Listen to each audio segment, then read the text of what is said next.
In the first video in this series about making attractive audiovisual presentations, I talked about the structure, content and delivery of your talk. In this second video, I will give some tips for making attractive audiovisual materials using PowerPoint, Keynote or other similar presentation software. The advice is in two parts: making each individual slide attractive and making the whole presentation attractive. Let's start with individual slides. The 3 points are: first, make the slides easy to read.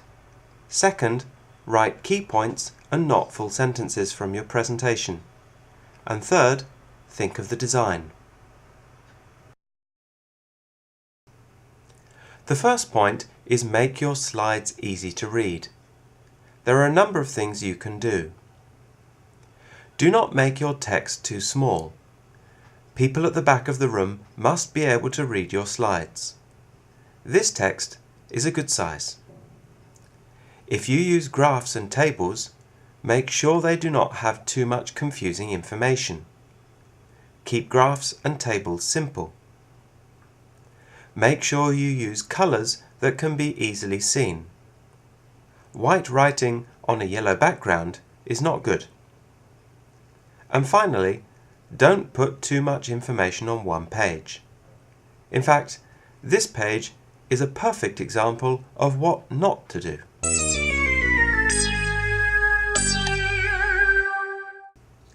Let's try again.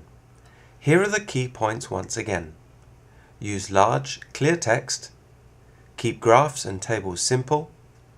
Use colours that are easily visible. And do not make the pages too crowded.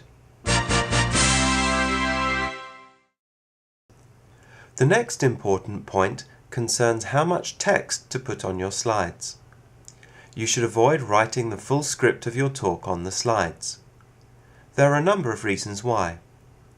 It makes your slides look crowded.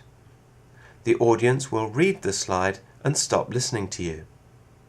It means you have to read your presentation word for word, otherwise people will wonder why the slide and your speech are different. Instead of full sentences, use bullet points for the key information. Let's try again.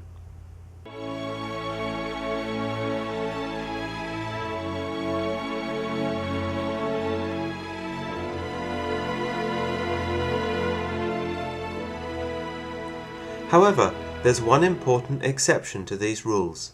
If you are making a quotation during your talk, it is best to give the quotation in full on the slide. Finally, on individual slides, the design is important.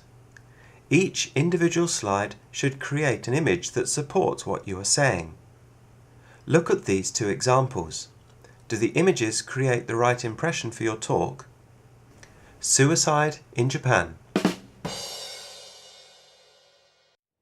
Politics and government in Japan. In this first example, we have a very serious topic, suicide, being presented using humorous graphics. This risks being offensive to listeners. The mood of your talk and the mood of the slides must be the same. In this second example, the visual image, a beautiful sunset, has no obvious connection to the topic, politics and government in Japan. This is confusing for the listener. There is a saying in English, "A picture speaks 1,000 words." Use images well to support your arguments, not to confuse them. Let's talk now about the whole presentation.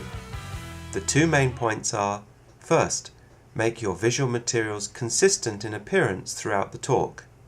And second, think of balance in your use of visual materials.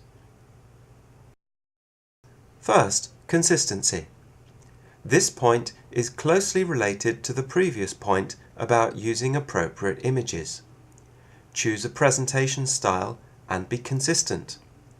It is very confusing for the audience to be presented with many different styles and images. So, If you start with this style of a plain white slide and color-coded navigation bar, don't suddenly change to this, then this, then this. Continue using the same style for at least a whole section, or even the whole talk. Last of all, consider the balance of your presentation. Let's say your presentation is 15 minutes long. You have a title page, an introduction, a main argument, and your conclusions. A good time distribution might be 3 minutes for the introduction, 10 minutes for the main argument, and 2 minutes for the conclusions. It would be very strange, therefore, to have no title page, 3 slides for the introduction, 2 slides for the main argument, and 4 slides for the conclusion. A much better balance would be a title page, 2 slides for the introduction, 8 slides for the main argument, and 2 slides for the conclusion. But remember, however many slides you use, keep to the time limit. So to conclude, when thinking about your audiovisual materials, remember the following points. Make them easy to read. Give key points only on slides. Use an appropriate design. Be consistent in your use of visual images. And have good balance in your use of visual materials. Designing attractive audio-visual materials is really about using your common sense. Put pride and effort into making attractive materials, and your classmates will want to listen to you. It's okay, you can go back to sleep now.